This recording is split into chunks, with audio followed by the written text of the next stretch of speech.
आज्ञाकारी पुत्र। वैसा पुत्र जो अपनी माँ की हर बात मानता हो आज्ञाकारी कहलाता है। एक शहर में एक विधवा स्त्री रहती थी। उसका एक युवा पुत्र था। ब्राह्मण होने के कारण वह धार्मिक कर्मकांड और हवन इत्यादि करके अपनी आजीविका चलाता था। आजीविका मतलब रोजी रोटी, अपना जो भी पैसा मिलता था उससे वह अपना खर्च चलाता था। एक दिन किसी शहर से एक व्यक्ति ने उसके घर पर आकर कहा, मुझे सेठ रामदास ने तुम्हारे पास भेजा है। वह अपने घर पर तुमसे पूजा करवाना चाहता है। तुम्हें परसों सुबह सुबह उसके घर पहुंचना है। उस युवा ब्राह्मण ने उस व्यक्ति से सेठ रामदास के घर का पता लिया और समय पर उसके घर पहुंचने का वादा करके उसे वापस भेज दिया। फिर वह स्वयं सेठ रामदास के घर जाने की तैयारी करने लगा। कौन करने लगा? वही ब्राह्मण।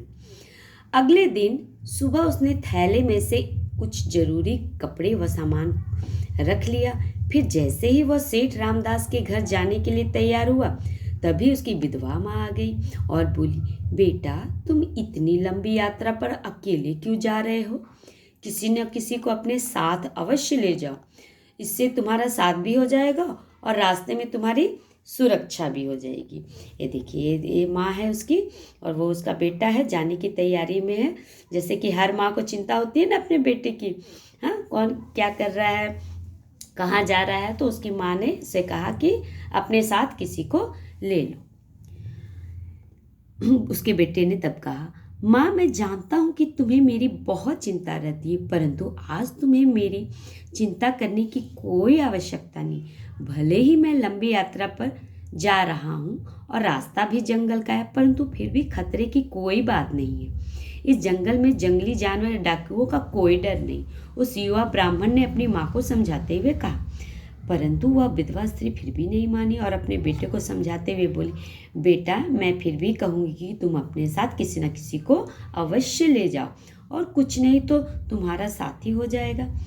ओह माँ, तुम चिंता मत करो, मैं अकेला ही चला जाऊंगा और अपना काम समाप्त करके कल शाम तक लौट आऊंगा। ब्राह्मण ने उसे फिर समझाया जाना चाहा। तब उसकी माँ ने अपने घर के पिछवाड़े गई और अपने हाथ से केकड़ा पकड़कर ले, केकड़ा जिसका 10 पैर होता है बच्चों। फिर उस केकड़े को अपने पुत्र को देते हुए बोली, पुत्र कम से कम अपने साथ के लिए ही सही इस केकड़े को अपने साथ ले जाओ और मैं तुम्हें अकेले नहीं जाने दे सकती। उसी आज्ञाकारी बेटे ने माँ की बात मानते उस केकड़े को एक थैले में रख लिया। फिर उस थैले में उसने कुछ कपूर भी रख लिया।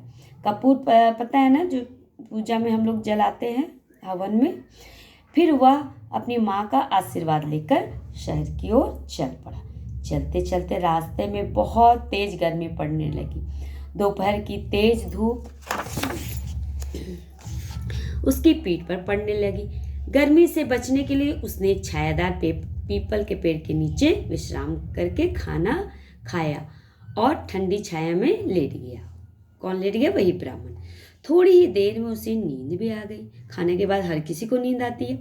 तभी उस पेड़ की जड़ के पास बने एक बिल में से एक सांप निकलकर वहां आ गया। उसे ब्राह्मण की थैली में से किसकी खुशबू आने लगी? कपूर रखा था ना उसने, कपूर की खुशबू आने लगी। वह धीरे धीरे उस खुशबू की ओर बढ़ने लगा।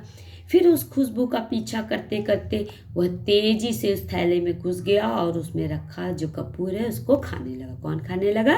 सांप खाने लगा।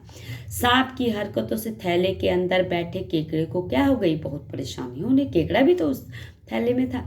तब वह अपने पैने पंजों से सांप को पकड़कर उसका खून पी गया। कौन खून पी गया?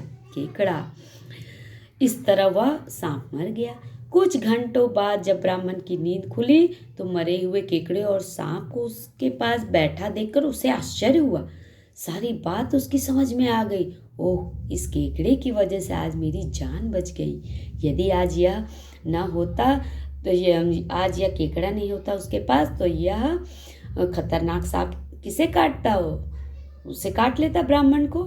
भगवान का लाख लाख धन्यवाद है कि उसने मुझे अपनी माँ की बात मानने की बुद्धि दी।